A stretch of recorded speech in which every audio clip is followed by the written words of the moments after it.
Cool. Yeah, Um, yeah. okay, sweet. And you're in Washington, D.C. now. DC, that's right. And Awesome. you said you're in Indianapolis? Yes, Okay. Indianapolis for now. That might change shortly. Yeah, you're gonna move somewhere? I've been looking at like San Diego, actually. I have some Oh, friends out there. nice. I don't have to worry about snow. There's a Exactly. scene out there still for the kind of music I make, so we'll see what happens. Nice. I grew up in Southern California, so I Okay. miss it. Yeah. Yeah. Yeah, that's a big drive for sure for Yeah. you. Nice. Well, thanks for joining, man. It's good to see your face. This is pretty casual, laid back. I'm going to give like a real quick intro and then we can like jump into it. But I was thinking we could talk a lot about like the gear that you use, and you do a lot of really good reviews. A lot of it's like really affordable equipment. And I know there's a lot of like home studio listeners like tuning into this podcast. So Yeah. hopefully you can drive some more of them to your YouTube channel and other things you have going Nice. on. Talk about your other projects and things as well. Okay. Um, but yeah, like, Oh, well, hey, I have a question. I have a question for you. yes, Is yes. this going to be video or is it just audio? It's just audio. Okay. Yeah. Yep. But I've been thinking about repurposing just video for the YouTube channel that I run. So if you're cool with that, I'll probably end up start posting these on YouTube, like Sure. Yeah. unedited. So the rough cut. Yeah. But Yeah. That's a good idea. Because dope. that also because my biggest audience is on YouTube. So I'd love Yeah. to just say, hey, check the link below and you can watch the entire thing on YouTube if you Yeah. want. So Dude, yeah. that would be awesome, man. Thanks. Yeah. Yeah, just sharing audiences, spreading the love. I'm a Yeah. fan of the stuff that you've been doing. So uh, Thanks. let's talk about some of your music first and a little bit of your Sure. experience getting into music. I know that the most recent song I saw that you released was on Spotify in 2019. Yes. Do you have new original music that you're going to be posting? I always have new original music, and I don't always finish the songs and post them on Spotify Yeah. because my primary audience is on YouTube. So I release two videos a week. One of them is just a news report, like the latest that's happening in the music production world. The other one typically is a review or a tutorial of some sort. So I always create new music for those videos. So I record it like every week. I'm recording something new, but I rarely finish that full song and actually post it on Spotify because Yeah, it's just a time thing. it I have a nine is. to five job too, so it's just hard to get it all done. Oh, But totally. I've got this a few songs that I like so want to finish and post it on Spotify. I got to get to it this year. Hopefully, I Yeah. will. Eventually. Yeah, man. Yeah, It's one of those things. I think most artists who have been producing for years have just a massive hard drive of stuff that they haven't finished that they want to finish eventually. And yeah, it's just a matter of doing it and all the energy and time it goes into it, and you want it to be special. But it's good, like, exactly. for you as a content curator, though, I feel like it's great practice. I mean, as far as just like keeping your Yes. chops alive and writing all the time. For um sure. And actually, one of the reasons I wanted to release that song last year is because I wanted to try it like from start to finish. What's that full process? And what can I share with my viewers from that process? okay. So doing that entire thing, just spawned all these videos. It, how I recorded my vocals, how I processed my vocals.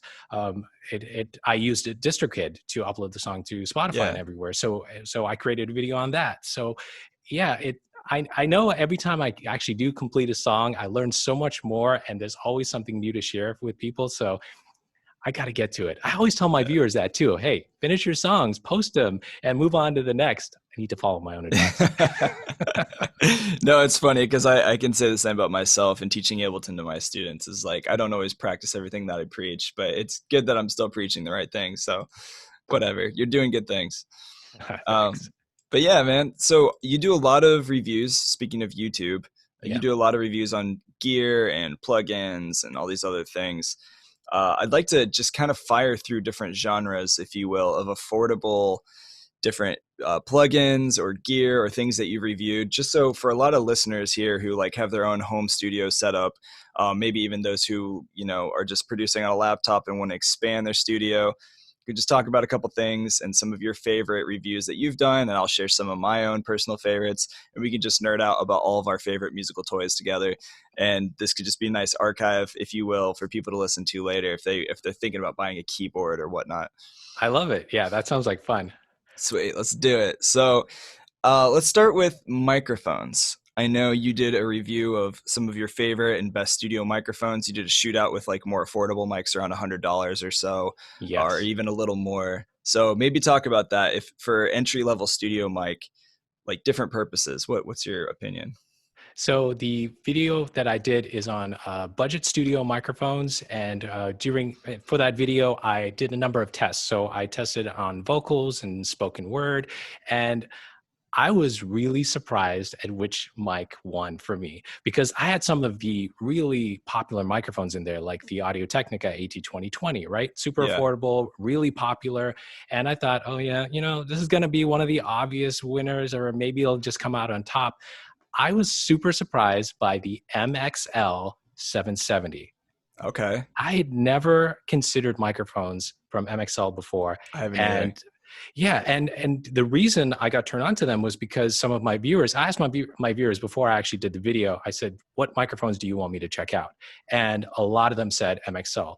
So I tried out that one, and I was so surprised at how good it sounded for vocals. It was awesome. Okay. Yeah. I have to check that out. Yes, that one came out on top for me. But I think in second place was the AKG P120. And the more I used that, the more I liked it. And towards the end of all my testing, I was leaning towards that one. But on the first take, wow, that MXL is just so impressive. Awesome. And did you just use it to test vocals? Yes. Oh, no, actually I did acoustic guitar as well. Okay. And it sounded great with everything. Hey, have you ever looked at those not the King Bee. They're called, what's the company? Neat. They make the King Bee and Worker Bee. They're really weird looking microphones. They're like, they kind of make them look like bees. Oh, is that the yellow one? The yellow and black one. Yeah. Yes. It looks like a beehive. Yeah. Yes. That one was really nice too. It was a little bit, it was, what was it, about $130? The MXL was one of the cheapest mics there too. So yeah, I know. They're pretty affordable. Yeah. Yeah. That's awesome, man. That's cool. All right. So if we're getting out of the budget, say somebody's piggy bank is a little fatter and they want to get something a little more high end for a vocal mic, what would you pick? Something more high end. You know what I was really surprised at? There's this, I think it's a new company because I hadn't heard of them before, Earthworks. Okay. So they make some really nice microphones. The first one I tested out was an SR314, and it's supposed to be for live performance. But when I recorded with it, I was really impressed because what it did with my vocals. It was really nice. And then I tested another one of their microphones, which I've got back here right now. It's the, just in case you show this video, here it is. Yeah. It's the SV33, also by Earthworks. And I'm just loving this microphone now. It's really not, it's pretty expensive. It's over $2,000, but it's But you get what you pay for sometimes, Yeah, that's really how it goes. But you know what I did try though? You know the microphone I'm using right now for this podcast, this Rode NT USB Mini. It's $100, and I made a video comparing this mic to a $2,000 microphone. And after the processing, people said they couldn't tell the difference. Really? Yeah. I mean, that goes to show, like, if you have an okay mic and you really know how to mix, and you're using, the right techniques and plugins, whatever, you can get a great sound, man. It really has to do a lot with that. Absolutely. But yeah, totally. I'm actually talking into a pretty cheap Sennheiser 835. Yeah. And it's just like, I feel like I could drop this thing off a cliff and it'd probably be fine. It's like the competitor to the SM78. Okay. So it's a pretty decent mic. And I shot both of them out for male vocals, and I like this one better. It has a clear, brighter sound to it. Yeah. So, but how much is that mic? This is about the same price. It's about $100. Okay. Yeah. You could probably get it cheaper. But yeah, let's talk about interfaces, because I think that's naturally what a microphone is going to go into, right? Or a mixer. Yep. So maybe we'll just go down that rabbit trail. I know you shot out some different interfaces. I saw you did one with the Scarlett and MOTU, was it? Yes. Okay. Yes, that was one of my recent videos. Two of my favorite interfaces for like 8 channels or less. They make great stuff. Yeah, absolutely. I was super surprised by the MOTU M2. First of all, I had the hardest time finding it because they're sold out everywhere. I had to get mine off of eBay. That's the only place I found it. Yeah. Thanks, eBay. But it's a really nice interface. I think for the price, you get a lot. I compared it to the Scarlett 2i2, which, you know, similar to, you've got two combo inputs and a lot of the other same features. But yeah, the MOTU was better with latency. It had the nice meters in the front, that color screen, which, I mean, you're not going to look at that all the time, but it's a nice feature to have. But then they threw in the MIDI in the back as well. And you don't get, and I think two audio outputs too. So yeah, you get a lot, and it's only like $10 more expensive than the Scarlett 2i2. So I was really impressed with it. Really, really impressed. Yeah, I'm drawing a blank. Maybe you know what it is, but MOTU also has a 6-channel input interface that I was looking at, and it's really nice. And their console application is like pretty clean and easy to look at. Yeah. MOTU is great stuff. But I also use the Scarlett. Have you ever tried the SSL, the new SSL? No, got 2 or something like that. But I've seen that. Yeah, I'm sure it sounds great. SSL. People are raving about him. Yeah, I'm sure. Yeah, I'm an Apollo junkie personally. I see you've got one right there behind you. That's my baby. I love her, and I use that for live performance with my band Philia too. Just low latency. You can run those plugins so your computer's not crying inside the box. I know Slate Digital, they have like their own interface too, and there's a billion interfaces out there. But from a budget standpoint, I feel like Scarlett's always a great choice. It's very clean. No driver. You don't have to download anything. Did you try, you know, the newer ones, the 3rd generation have the air feature? Did you get to try with that? Yeah, I have a 3rd gen. Yeah. That's nice to have. Yeah, it sounds good for some people's vocals. But yeah, I've got my Apollo too. And that's my workhorse. That's my daily use. Yeah, for good reasons. I'm still rocking the old school silver one. But oh wow. Yeah, that's cool. It still works. All right, so we talked about some interfaces. All right, headphones, budget headphones for people who want to get into headphones for mixing specifically.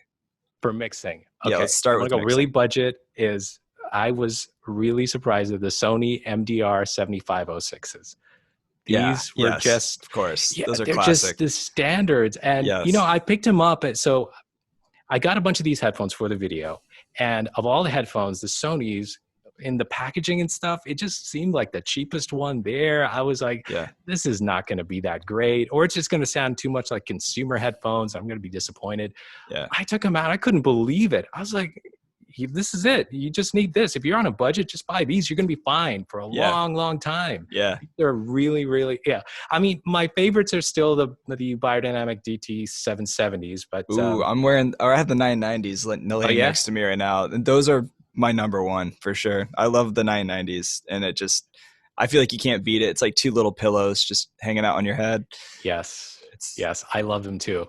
But yeah, those Sonys really surprised me, and I was like, wow. So you don't have to spend a lot on stuff, and you get good quality stuff at at very low prices. It's a great time to be a producer. Sure. No, this is true. And it's like one of those things where you could always like buy more, and you probably will, because you become an addict to like all these toys. You just keep wanting to get more and more. Not that you always need them, but it's just nice to have. It's fun. Yeah, I'm rocking right now the I'm totally drawing a huge blank. It's so sad. The ATH MX50s headphones. Yeah. I love these things. But those are great too. I had those in my headphone comparison as well. Those were one of my recommended ones too. Yeah. I mean, it's a little more noise, not noise canceling, but isolating as far as like being able to like really hear what you're doing at Starbucks. And I know a lot of DJs use them, but I also find I love these for mixing. Yeah. Especially with the sub pack. I don't have a sub pack. I need one of those so bad. Oh, this thing is so fun. I love it. It's the best back massage of your life. It really is. Do you always have it on, like when you're making music or mixing and stuff? I do, and I don't. I find that if I'm like producing with it, sometimes it's easy for me to like overcompensate, like with some of my volume control in the low end. But when I'm mixing or mastering, absolutely for sure, it's a game changer. And when I'm just like in the studio, and I've got like a couple of White Claws in me, and I'm like, just enjoying myself, having a little smoke, and I'll definitely turn on just to listen to music, because it's like being at a club. It's super fun. It's really nice. Great. Now I'm buying something later today. Yeah, for sure. Dude, I've told you, man, there's always more stuff. But Okay, cool. So we talked about some headphones. Good stuff. I also saw that you have some synths in your room. Is that the Yes. Prophet 6 Yeah, I've got the Prophet sequential? 6. I got the Prophet 6, and that's this is the synth that I went to the music store, right? And I was trying out all these different synths, Yeah. and as soon as I touched that one and heard it, I was just like, this is the one for me. Yeah. And I kept going back to it. I didn't even buy it that day, but I kept thinking about it. I couldn't get it off my mind. Yeah. So I had to do it. I had to get it. And it's just one of those, I love it. I Yeah. absolutely love it. They're not cheap, but they're great. They're really nice. Yeah. My go-to synth in my studio is the Moog Sub37. Oh, And nice. I want one of love this those. thing. Yeah, I want beautiful. all of them, of course. Yeah, we all want all of them. Of course. Of course. Yeah. It's therapy, really. You could just write it off as that. Some people have emotional support animals. I have emotional support synths. Hey, wherever you can, get your emotional support, that's all good. Right. We get them from different places. I've got, which one I have that actually surprised me? The Juno 106. So I got one of these. Yeah, I got one of them on eBay, and I was really pleasantly surprised. And as soon as I'd never actually played it anywhere. So I just went by, what some reviewers had said and what I'd read online. And I was like, this sounds like something that I would like. So when I got it and I started playing it, I was really surprised. It's so me. I like the pad sounds that I can create with it. It's so like my type of sound, the type of sounds I want to put in my music. I really love the Juno 106. Yeah. Do you find that that becomes more of a go-to for one type of instrument, like for your basses or like lead synths, or? I always try to do different things with it. You know what though? I always find myself drawn to very pleasant, very mellow pad sounds. Mm-hmm. And I pretty much base all my sound. I start all my songs like that. I choose a good pad, create some chords out of it, really get the emotion of the song going. So I get drawn to those type of sounds. So whenever I start one of my synths and stuff, I always start creating those sounds. And then later on, I'll start, get a lead sound going or a pluck sound or something like that. But yeah, if it's got a good pad sound to it, and because of the chorus on the Junos, the Juno 106, I mean, it just makes any pad just sound amazing. So yeah. Nice. No, that's cool. Yeah, I would say, like, have you listened much to Jai Wolf or like Petite Biscuit? No, not much. Okay, because your latest song, Undone, that I mentioned earlier, it kind of reminds me of their vibes. So you might check them out. You might like them. Oh, okay. I'm going to check them out. Yeah. It's good stuff. All right, so if we're talking about beat production, if we're talking about making beats and rhythms, favorite MIDI controller?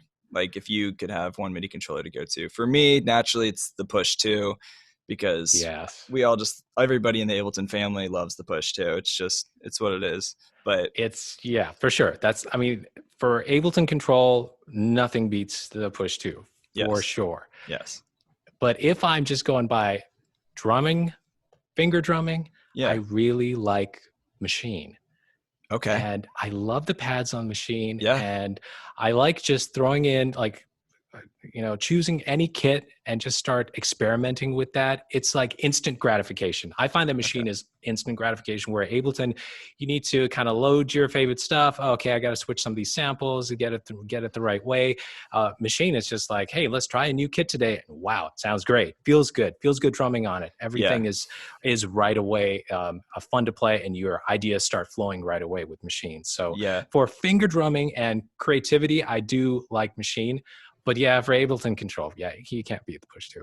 Yeah, definitely. And I think that's one reason why I spent a lot of time, and I encourage my students to also like build a lot of your own custom drum racks and presets, because one thing that's great about Machine is a lot of their presets and built-in sounds are really well done. Like they have some really amazing stock sounds built into it, which you could do in Ableton. You just gotta build it. You can do it. Yeah. And that's actually that's a great thing to do so I actually made a video on what to do when you're uninspired. Mm-hmm. So you're not just wasting time, right? You're like sitting in your studio, like nothing's coming out right, but don't waste that time. And one of the things I told people to do was to create drum racks. Yeah, So, definitely. take all those samples, find samples that you like that go together, create those drum racks so that when you are inspired, you've got a launching point. And I think that's a great idea. So that's excellent advice that you're giving your students. So definitely. Yes, and you too as well. All right, so I know you do a lot of videos, like you're killing it on YouTube, Thank making you. some great content. What is your best budget at-home camera, say for live streaming or just doing kind of what you do? So budget camera, I don't really have something on my list right now Okay. because I only use the cameras that I use for filming. So I use those for pretty much everything, except if I'm doing like a Zoom call or something. I've just used my iPhone or my laptop camera. Yeah. But for my filming, I use two cameras. So one is the high end one. That's a Panasonic Gh5. That thing is expensive, but I get the exact same quality for my videos from their cheaper model, the G85, which is, I mean, I can't call it cheap. I think it's around $1,000, but for what you're getting, Yeah. it's an excellent camera. So yeah, if there's anybody out there trying to make some YouTube videos and want something really good quality, the Panasonic G85 is fantastic. Nice. Yeah, and I actually chose those two cameras so I could, change the lenses between them, and the video looks exactly the same between them. So yeah, it's a great camera. If anyone out there is getting into YouTubing, the G85, go with it. Okay. Yeah, I'm personally running. I have like a new GoPro 8, and I just run that into an Elgato Cam Link as a capture video card into my computer. What are you doing as far as that goes? Are you just capturing it on a like SD card and then importing it into your computer? Or are you running it direct into your computer with a video card?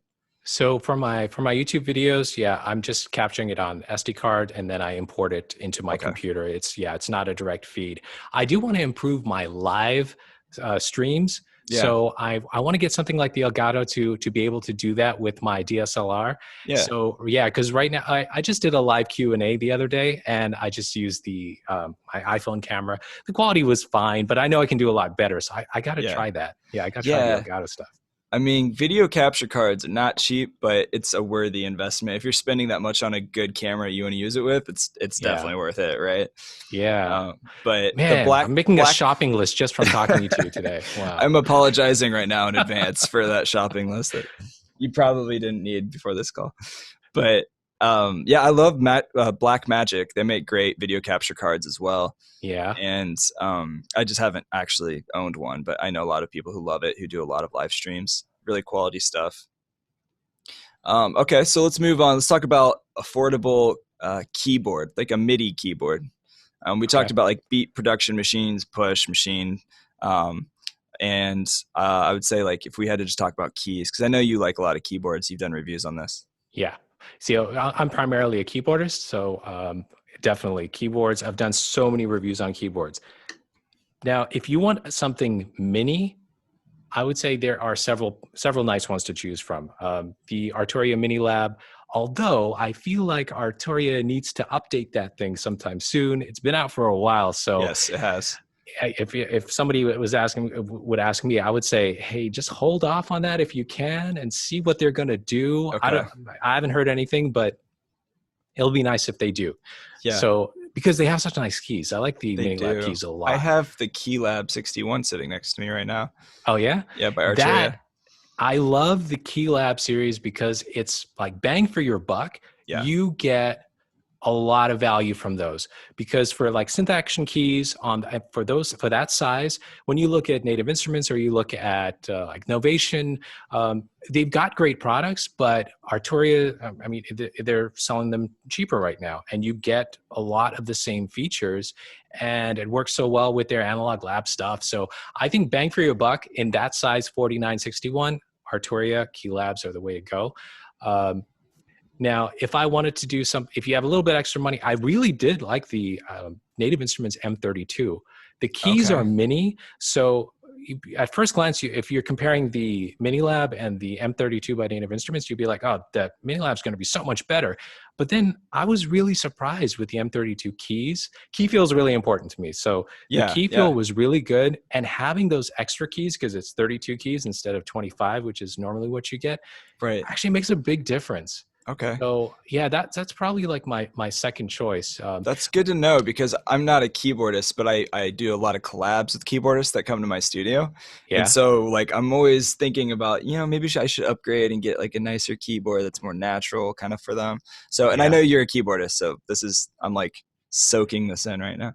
Yeah, it's super important. If it feels a little bit more natural, if you're, I mean, it makes a difference when you're just trying to sit there and bang something out and try to get inspired from what you're putting on the keyboard.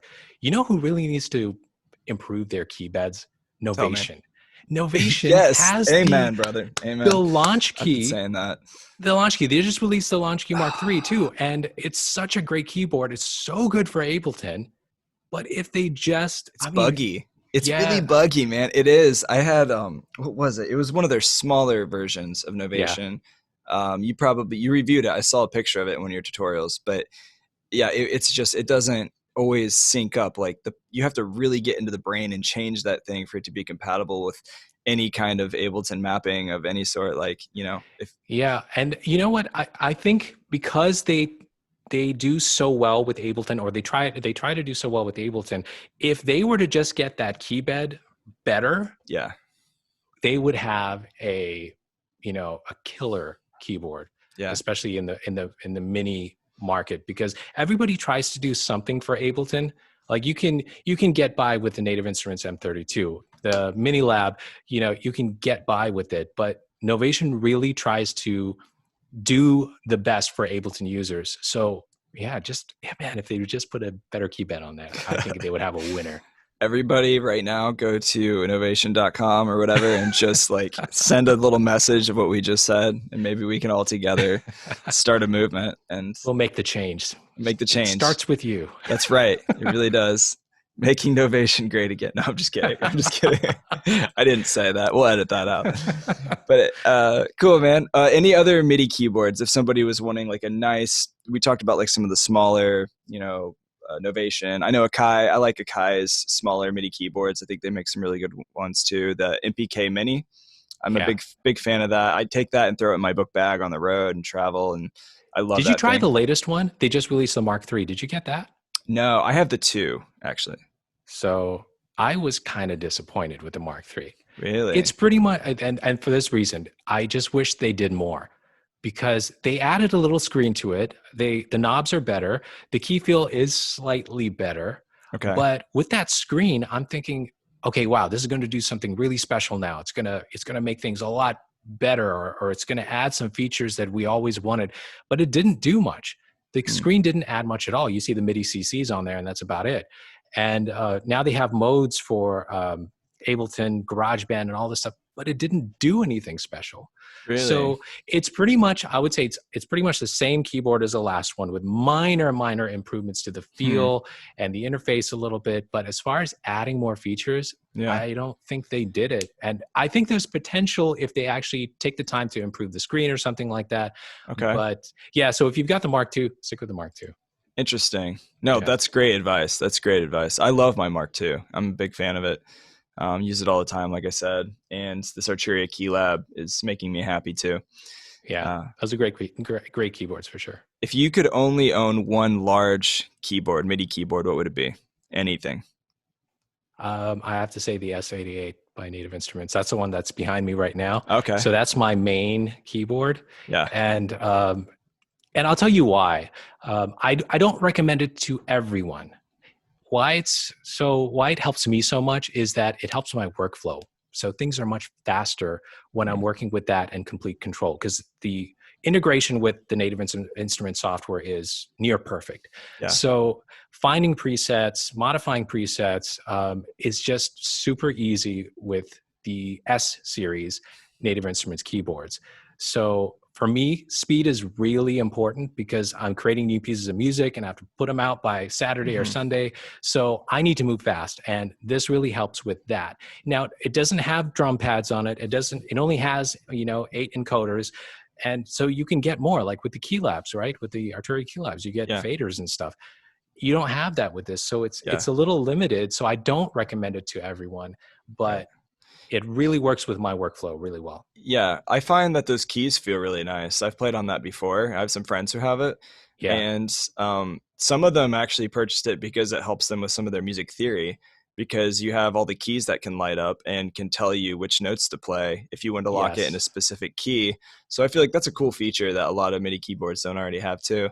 Yeah, yeah. And the keys feel really good. So I prefer hammer action fully weighted keys. Mm-hmm. So the S88 has that. So it feels much better for me as since I've been a pianist for a long time. Yeah. The Arturia also has the Keylab 88, which has really nice keys as well. So that's another really great keyboard. Cool. Yeah. Yeah. We could probably talk about keyboards all day. Oh yeah. Yeah. I have an Honestly. opinion about every keyboard out there. Good. Yeah. Maybe the next time we can talk just about that. Yeah. Dedicated keyboard podcast. Yes, for sure. All right. So real quick, studio monitors. Like, what are your go-tos? What do you like? What have you heard? Okay. So I currently use the Barefoot Footprint 01s, which are killer studio monitors. They're awesome. They also have this cool little feature. They've got this dial that you can set. You can choose different settings, so you can make it sound like sort of flat for mixing. You can make it sound like a hi-fi stereo, boost the bass a little bit. Nice. You can also make it sound like the NS10s. Oh, So very it nice. it has a setting for that, or it has a cube setting too. So if you wanted to sound like cube speakers, it's a lot of fun. It's a nice feature to have. The speakers overall are excellent, but I will tell you this: they're super expensive, and I miss my original studio monitors, the PreSonus Eris 4.5s. They're really? $200 for the pair. Yeah. But they're great. They were so much fun to mix on. I really liked the mixes I made on them. They really didn't disappoint me anywhere. But I did pair them with a subwoofer, which helped out a lot to for the really low end stuff. The low end. Mm-hmm. Yeah, but just those two for $200, I was super happy with them for a long time. Yeah. I still own them, but these are nicer, and yeah, you're getting what you pay for with these. But I was so used to those, and I kind of miss them now. Yeah. No, I mean that's how it goes. I have the Focal 65 CMS 65s. Oh, and nice. I Those love are these nice. things. Yeah, they're great. I mean, they're not the cheapest by far, but Focal makes just phenomenal monitors. They make a smaller version. I think it's the 50s. That are a little more affordable. Still sound really good. I also, the Yamaha makes the NS series. They make obviously some of the most popular studio monitors. Yeah. Good stuff. There's also Genelex, if you're looking for another high-end Genelex monitor. good. I love Genelex. Adam makes a Yep. I'm Definitely. actually working on I haven't started working on it because I'm still trying to get the studio monitors in. A lot of shipping has been delayed, I think, because of COVID and stuff, but I'm trying to do a video comparing not ultra budget, but they're at the 5-inch range. Okay. I'm trying to compare a bunch of studio monitors. So the Yamaha Hs5s, I'm choosing some from KRK and PreSonus, of course, and what else did I include in there? Yeah, the Yamaha Hs5 Adam. is what I was thinking earlier. The Hs5s, yeah, those are top quality. Yeah, they're just like industry standards now, especially for bedroom producers. Absolutely. Yeah, the Rocket KRK 5 series as well. Yeah. It's a good budget entry level monitor for people too, and they still sound good. And I find that they're a little heavy on the low end for my taste. That's what I've heard. And I love bass, but if you don't have, I feel like, the proper acoustics for your room, none of these studio monitors matter anyway. But especially with those Rockets. Yeah. Yes. So you know what? I always get comments on my videos from people who are looking at my monitors and where they're placed. They're not placed in the best position. I totally know this. I don't care right now because I need to have my other gear within reach. This is like this kind of temporary setup because I'm actually moving sometime soon, and I'm gonna redo my studio and place them very differently. But and I don't have any acoustic treatment on my walls right now because of that move coming up. Yeah. But it's something I need to do, and it would help immensely. I know, and I can't wait for that day because I know that it's going to be so much easier to mix. Because nowadays I'm mixing stuff, and then I go to my car or take it to another set of speakers. I'm like, what is this? This does not sound right. We've all done it. Yeah, that sad, tragic car referencing moment. We've all been there. It happens to the best of us and the worst of us. Yeah, Well, all you need is those Sony MDRs, and you can grab a sub pack, man, and you'll be on your way. You can I have know, great but I mixing. feel so bad. I've got these barefoots right here. Yeah, they're I'm like, nice. They're nice. I'm not getting what I should out of these. And I know it's so Yeah, bad, but I yeah, can't wait for the move so that I can actually set them up right. yeah. If you set them up right, they'll give you a lot of love, and you love them Absolutely. back. All Yep. right, so let's dive into the computer while we still Okay. have some time, and let's talk about, say, plugins and sample packs. Congratulations, by the way. You recently, not too long ago, released a virtual instrument of the Rhodes that you recorded and Yes. sampled.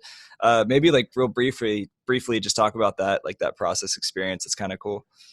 Yeah, so I wanted to do it again because I think it's a learning process for me and something I could share with my audience. So I wanted to do it start to finish. How can I make a sampled virtual instrument?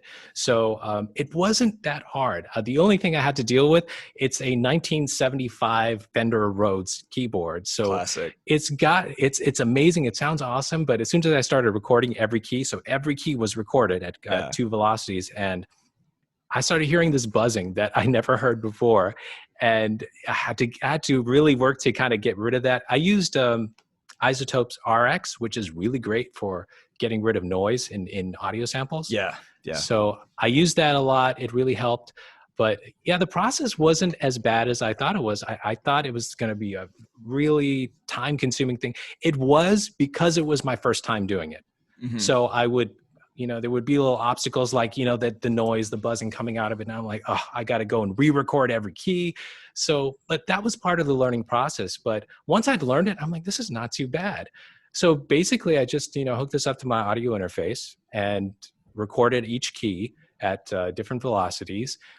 And then created a contact sample instrument out of it. Using Contact, it's super easy. Contact has a really nice interface. But then I found this really cool program called Translator, which actually takes a sample instrument. So if you have it in one format, suppose you have it in Contact, you can actually use this to automatically reformat it for different samplers. So using that program, I was able to create a Logic sampler version for EXS or Logic, or the new Logic sampler, then an Ableton sampler version, and then also one that's SFZ format, which is that you can use any free sampler out there that uses the SFZ format, like Sforzando. So that really sped up the process. So I'm actually going to create a video about this for the. That would be process. interesting. Yeah, I would love to see that video. Yeah, for sure. Yeah, it was a lot of fun to do it. And the reason I really wanted to create this instrument is because everyone, I get other musicians who come to my studio and I'm like, hey, check out this new Rhodes VST that I just downloaded. Yeah. And they're like, it's not like your original Rhodes. It's nothing like that. Yeah. Nothing beats that original. And and I agree with them. So I really wanted to create something that felt right to me because I've played my Rhodes for so long. And then I play other, Rhodes VSTs, and the feel is just not quite right. Yeah. So I tried to get that as close as possible to my original. So that's why I actually I chose to create the Rhodes instrument to start with. But I want to create more too in the future. Yeah, no, you definitely should. I used CliffX Pro to create an Ableton template about a year and a half ago that you just hit one button and you just run in an external instrument with Midi and then into a new audio track. And you can just hit one button and it'll actually sample every note for you. Oh, nice. Out of, as long as you have like a MIDI out, of any analog piece of gear you have, you could just basically hit a button and go grab some coffee, come back, 25 minutes later, it'll sample the whole thing for you. Hey, maybe I should try that for my next instrument. Yeah, I'll send it to you, or I'll send you the video after that. But okay, yeah, good stuff, man. I'll have to definitely check out the Rhodes instrument. I haven't had a chance to download it yet, but I will.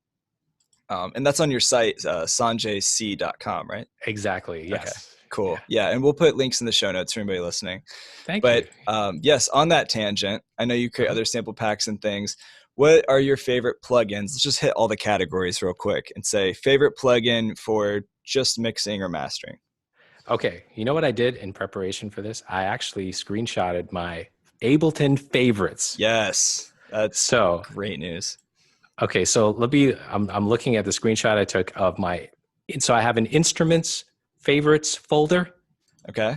And in there, I'll tell you my go-tos. Complete Control by Native Instruments, just because through Complete Control, I have access to so many other instruments. I can get to all the Arturia stuff. Yes. I can even get to the Nexus presets and stuff. So Complete Control for sure. Omnisphere, Pigments by Arturia. That's such a fantastic synth plugin. I love that. It is. Diva is one of my favorites. I can always load up Diva and start getting inspired. I like instruments I could load up, find a preset, tweak it a little bit, and really quickly get that inspiration going. Mm-hmm. So Serum, of course, but I do need to learn more and get faster with it. Okay, so we're talking like instruments now, just instruments. Yeah, okay. Yeah. These are all just instruments. Yeah. Gotcha. Yes, Serum, obviously. Yes, Serum's fantastic. So many good patches in there. If you want dirty bass, like Say No More. But yes, yeah, that's a quality, and for the price, I think you're getting something that you'll use for years and years and years. Mm-hmm. I think, yeah. Omnisphere too. You know what? Omnisphere, it took me a long time to actually purchase Omnisphere, because I'm like, there's no way this thing is going to be worth this price. It's so expensive. It is. But when I got it, I'm like, yeah, this thing is it's really pretty great. There's a reason. They know they have a great like sound library, and so they charge for it. Yeah. All right, you want to go to effects? Yeah, Omnisphere is great. Also, have you played with Arcade? Sometimes it feels like cheating. I don't know. I had trouble with Arcade. Really? It just didn't feel right to me. Now, I tried it really early on, and maybe things have gotten a little bit better, but just with the interface, I had a hard time being inspired by it. Yes. I would start it up. I would get some nice things that sounded pretty good, but I'm like, I'm not sure what to do to get this workflow to work with how I'm used to working. Yeah. I had trouble there, and so I kind of quit my subscription to it. Okay. Yeah, they love that subscription, don't they? Just keep taking your money. But I will say that Arcade is a go-to for me when I feel like I hit a creative block. And maybe I'm like producing something. It's just nice to be able to have a big like library of just sampled sounds and loops, little 4-bar hooks. You just hit one key on the keyboard and it just launches that sample loop for you. And I just find you can lock it into key and just play it out into a little MIDI clip. For me, it's just like it feels like cheating sometimes because it's so easy. Yeah. So I don't heavily rely on it to produce everything, but it is, I feel like, a good little kind of hack just to jump in and produce something when you're needing some creative inspiration. I need to give it another shot, because a lot of people have been commenting too that, oh, hey, I just use Arcade and it's great. Yeah. No, I mean, I think they upgraded it, like probably since the last time you played with it, as far as more sounds, more libraries, and even some of the interface changed a little bit too in the way it had the layout. Because I played with it when it first came out, and I wasn't the biggest fan. So, all right, one more thing to my shopping list. Yeah, there you go. Just keep adding away, man. Just never ending. Let's talk some mixing, mastering. You mentioned some instruments. Talked about Serum, Contact, these other things.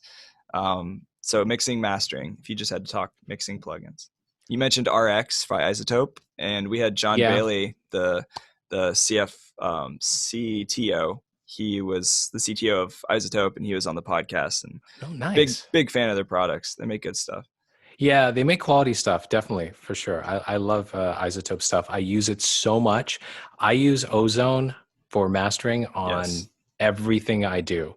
Yeah. Now, again, I'm going to go back to the speed thing for me. Speed is super important. So if I'm releasing a beat in a video that I'm doing on Sunday, I don't have tons of time to spend on that.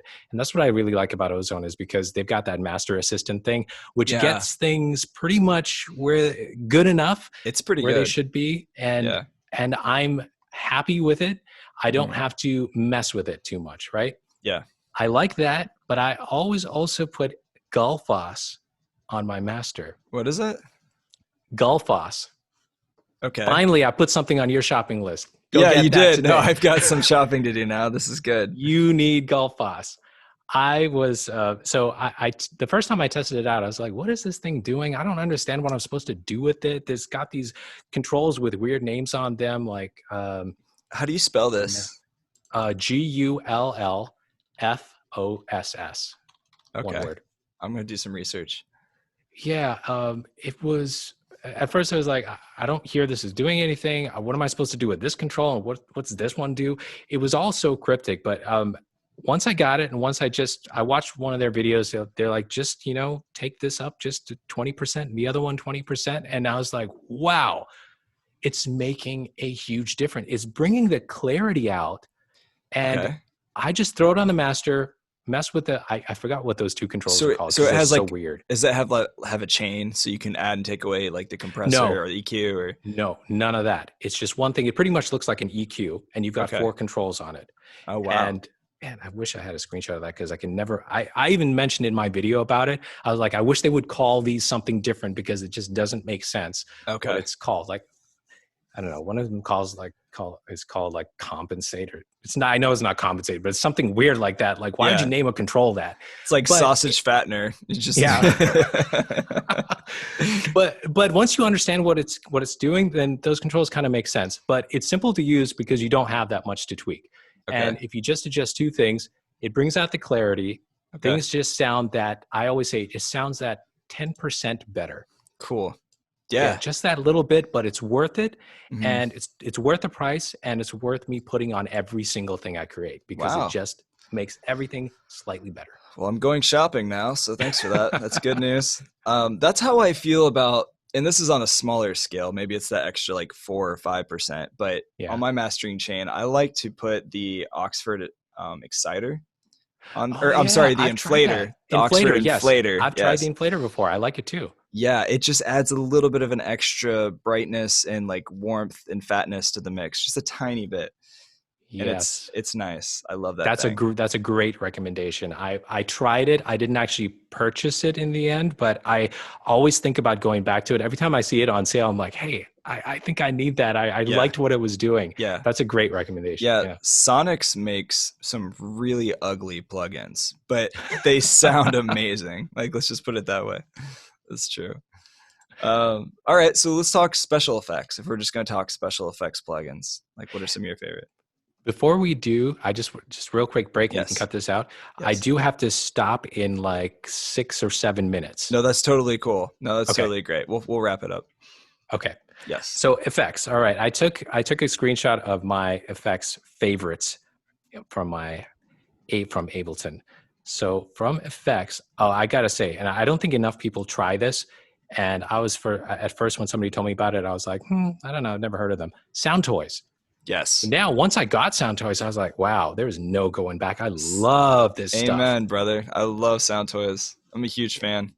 Yeah, and pretty much any one of they're all quality. All their plugins are really quality plugins. Name a few. Go ahead. Yes, Echo Boy Jr. is my go-to, and Microshift for just widening anything. Yes.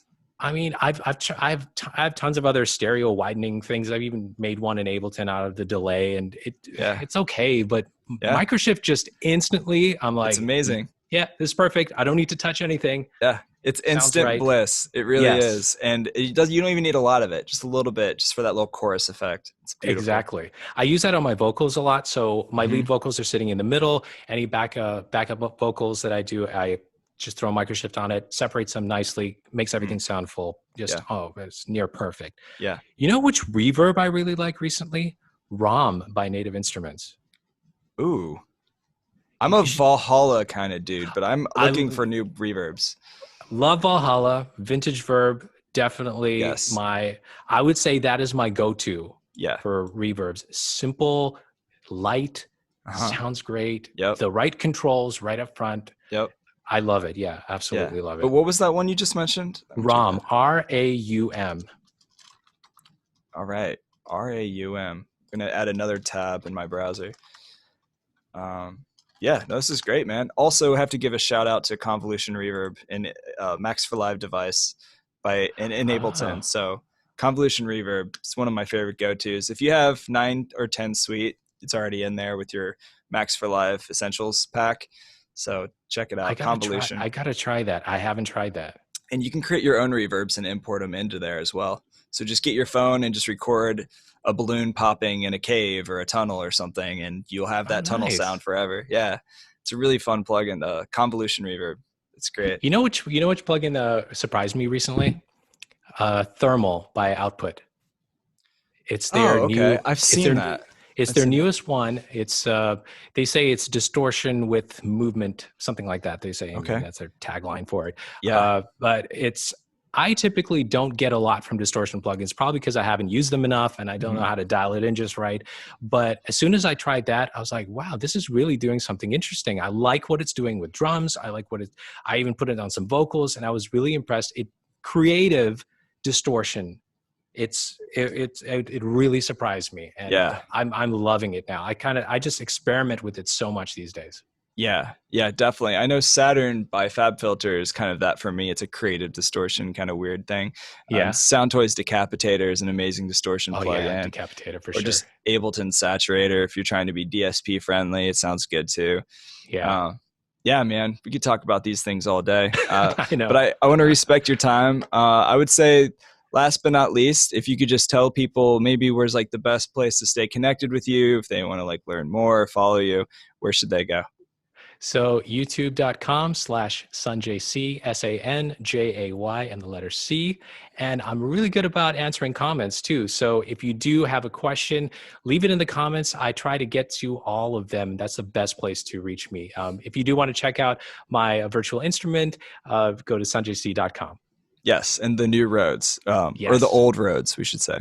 The Sounds old great. Rhodes, yes. Yeah, I'm going to check that out too. So, but anyway, man, thank you for hanging out. It was awesome having you on the podcast, and This was I a look lot of forward fun. to Thank more you. content. Yeah, absolutely. I'll also send this over to you probably next Tuesday is going to be the release day for it. And it's sponsored by Melodic, so you might see like a couple posts about them in it too. But Awesome. Sweet, man. Appreciate your time and enjoy the rest of your week. Thank you. You too. Cool. If you ever come to Indianapolis for whatever reason, hit me up. I'll be here. Absolutely. Cool. All right. Later. See ya. See you, man. Bye. Bye.